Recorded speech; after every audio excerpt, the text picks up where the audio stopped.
Another tip to gun safety is always keep your gun on safety when you're not ready to fire. Well, son of a bitch, Clyde. I'm sorry. I told you what. Get in the truck.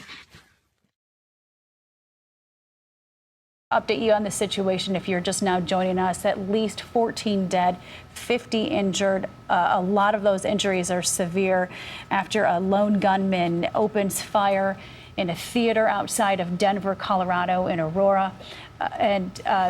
We want you to listen actually to this cell phone video that's just now coming into the ABC newsroom. This will be the first time that we've actually seen or heard this video, so take a listen.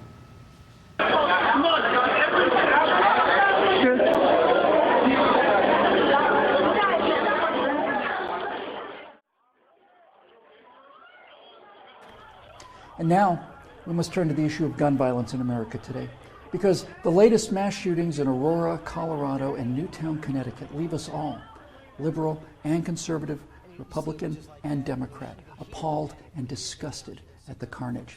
First off, guns don't kill people. Another version of the slogan I've heard is this: blaming a shooting on the gun is like blaming a pencil for a writing mistake. That is to say that a gun on its own is harmless, and only is harmful when in the hands of the wrong person. But the simple truth is this: whether it's in someone's hand or not, a gun is a weapon. Certain weapons, such as a knife or an axe or a law school trophy, have other primary purposes. Unlike these other weapons, a gun's first and foremost purpose is to cause harm to a target, be it an object, an animal, or another person.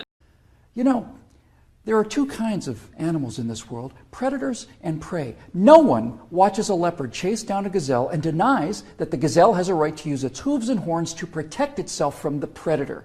But there are people in this room tonight and all across the country who would deny that same right to self-defense to other human beings. So let's start with the so-called assault weapons, more properly known as semi-automatic rifles. In 2011, the total firearm murders came to 8,583, according to the FBI. Now, during that time, the total murders committed by rifles, all rifles, not just semi-automatic rifles, were 323. That's 3% of all murders.